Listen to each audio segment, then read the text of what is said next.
और भारत ईश्वर को सम्मान देने वाला, ईश्वरत्व को सम्मान देने वाला, निस्वार्थता का सम्मान देने वाला, और अंतिम खुशी, अंतिम शाश्वत आनंद जो है वो उसी में है। और उसका सबसे छोटा और सबसे अच्छा स्वरूप भारत में गांव था। और आज भी उसी गांव के भीतर सामर्थ्य है कि वो पुनः एक बार भारत के उस संस्कृति को, उस देव संस्कृति को, उस वेद संस्कृति को, उस प्राचीन पुरातन संस्कृति को पुनर्स्थापित करने का सामर्थ्य इस भारत के गांव के भीतर है। जब कोरोना का समय आया था, 1-1.5 साल पूरी दुनिया अस्ता व्यस्त हुई थी। बहुत बहुत आईटी के कंपनियां बंद हो चुके थे, लोगों को समझ में नहीं आ रहा था, कई जगह पे साइकोलॉजिकल डिसऑर्डर हो रहे थे, लोग सुसाइड कर रहे थे, अपने लोग अपने को छोड़ के चले जा रहे थे। उसी समय में भी भारत के गांव के भीतर का जनजीवन स्थिर था, उसके भीतर उतनी अस्थिरता नहीं थी। यहाँ के किसान जैसे उनका नॉर्मल जीवन है उसी प्रकार का जीवन जी रहे थे। इसका कारण यही है कि भारत की जो यह व्यवस्था है, यही भारत की शक्ति है, यही भारत का आत्मा है और यही भारत का सामर्थ्य भी है। अगर हम इस बात को समझे तो हमें किसी को भी किसी भी कारण से गांव के बाहर जाने की जरूरत नहीं है। और मैं आपको बता दूं, इस दुनिया के अंदर बहुत सारे यूनिवर्सिटीज में इस प्रकार की स्टडीज हो रही है कि आने वाले 20-30 साल में रिवर्स माइग्रेशन होने वाला है। शहर के लोग गांव में आएंगे, दोबारा शहर के लोग गांव में घूम के आएंगे, गांव में रहना पसंद करेंगे, गांव के जनजीवन में अपने आप को ढालना शुरू कर देंगे, क्योंकि धीरे धीरे धीरे शहर की जो कैपेसिटी है वो खत्म हो चुकी है। और शहर के अंदर जो झुग्गी झोपड़ी है, हम कहते हैं कि धारावी का जो स्लम है मुंबई के अंदर, एशिया की सबसे बड़ी स्लम है। स्लम का अर्थ क्या है? स्लम इज नथिंग बट ए अगली फेस ऑफ विलेजेस।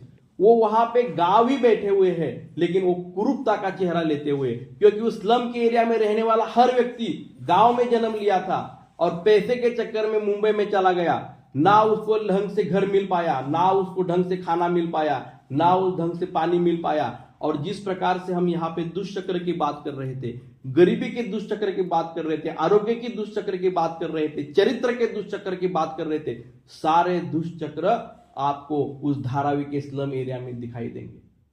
उसी प्रकार से आप इस भारत में किसी भी स्टेट कैपिटल में जाइए, चाहे वो चंडीगढ़ हो, चाहे वो पुणे हो, चाहे वो बेंगलोर हो, हैदराबाद हो, रांची हो, रेलवे स्टेशन के आसपास आपको स्लम एरिया दिखेगा जहां गांव के लोग रहते हैं। लेकिन नरक से भी ज्यादा वहां पे परिस्थितियां हैं, वहां पे क्रिमिनल्स पैदा होते हैं, वहां पे अलग अलग गलत काम चलते हैं।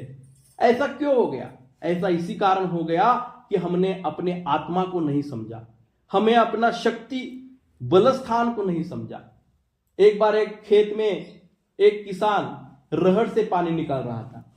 आप में से कई लोगों ने देखी होगी कि बैलों के आधार से रहड़ से हम कुएं से पानी निकालते थे और उसका खटपट खटपट खटपट ऐसा आवाज भी आता था।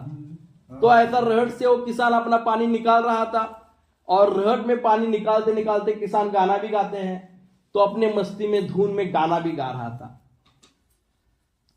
तो उसका गाना सुनते सुनते एक घोड़े से व्यक्ति जा रहा था, घोड़ेसवार, और उसको प्यास लगी हुई थी घोड़े को। तो उसने जब किसान का गाना सुना तो समझा कि ये रहट वाला गाना है, यहाँ पे आसपास कहीं रहट चल रही होगी, तो मैं अपने घोड़े को पानी पिलाता हूँ। पहले के समय में लोग घोड़े से ज्यादा चलते थे, घोड़ा ऊंट जैसे जहां पे प्राणी है। तो घोड़े से लेके आ गया उस रहट वाले के पास और उस किसान को बोला कि मेरे घोड़े को पानी पिलाना है। किसान बोला पिलाओ भाई, पानी जा रहा है, पिलाओ। तो जैसे ही वो घोड़े से नीचे उतरा और घोड़ा पानी पीने के नीचे झुका, उस रहट के आवाज के कारण वो घोड़ा डिस्टर्ब होने लगा। तो जैसे ही आवाज के कारण वो डिस्टर्ब होने लगा, किसान ने कहा, उस घोड़ेसवार ने कहा किसान को, ये आवाज बंद करो, मेरा घोड़ा डिस्टर्ब हो रहा है, वो पानी नहीं पी पाएगा। किसान ने बोला ठीक है, आवाज बंद कर देता हूं। उसने रहट बंद कर दी। जैसे ही रहट बंद कर दी, आवाज बंद हो गया। लेकिन जैसे ही आवाज बंद हो गया, पानी भी बंद हो गया।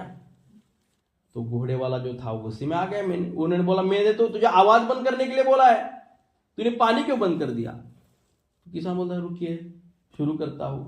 फिर उसने रहट शुरू कर दी, पानी शुरू हो गया, लेकिन आवाज आने लगा। तो घोड़े वाला बोला तुझे समझ में नहीं आता, मैंने तुझे आवाज बंद करने के लिए बोला है और पानी शुरू करने के लिए बोला है। किसान ने हाथ जोड़ दिए, बोला भैया ये तो संभव नहीं है। अगर आपको घोड़े को पानी पिलाना है तो आवाज सुनना पड़ेगा, और अगर आवाज नहीं सुनना है तो पानी नहीं मिलेगा। हमारे जीवन के भीतर भी इसी परिस्थिति में हम रह रहे हैं। अगर हम चाहते हैं कि शाश्वत विकास हो, अगर हम चाहते हैं शरीर, मन, बुद्धि, आत्मा, परमात्मा इस प्रकार से हमारा जीवन का परिपूर्ण विकास हो, तो हमें गांव को गांव के पद्धति से विकसित करना पड़ेगा। गांव की व्यवस्थाओं को पुनर्जीवित करना पड़ेगा। गांव के समस्या का समाधान गांव में ही ढूंढना पड़ेगा।